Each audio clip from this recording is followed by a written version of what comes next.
પંચાયત સમાચાર 24 માં આપનું સ્વાગત છે। દાહોદમાં એક મંત્રી પુત્રએ 250 કરોડનું કૌભાંડ કર્યું હોવાનો આપના ધારાસભ્ય ચેતર વસાવાનો ખુલાસો।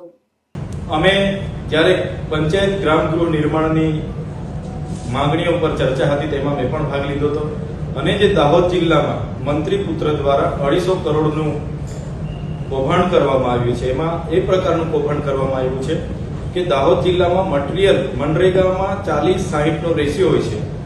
40% 60% લેબર કામ થાય એટલે 40% મટીરીયલના કામ મળે। તો મટીરીયલના કામોમાં ધારાસભ્યના પોતાના પુત્રની રાજ કન્સ્ટ્રક્શન નામની એજન્સી પર 250 કરોડનું પેમેન્ટ ચૂકવવામાં આવ્યું છે।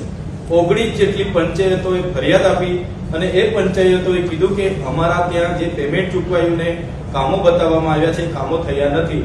સ્થળ પર કોંગ્રેસની ટીમ અને અમારા ઘણા આગેવાનો ગયા, સ્થળ પર કોઈ પણ જાતના કામો થયા નથી।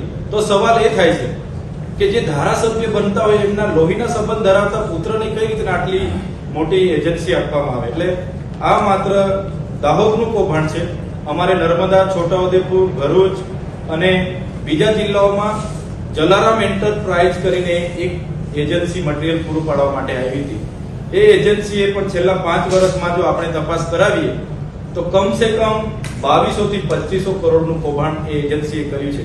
મટીરીયલ પૂરું પાડવાના નામે કોઈ પણ જગ્યાએ એક પણ ગાડી રેતી, કપચી કે સિમેન્ટ સળિયા નાખ્યા વગર કરોડો રૂપિયાના બિલો પાસ કરાવીને જલારામ એન્ટરપ્રાઇઝ નામની એજન્સીએ ખંખેર્યા છે। જેના કારણે આવી એજન્સીઓના લીધે જ આદિવાસીઓનો વિકાસ નથી થતો।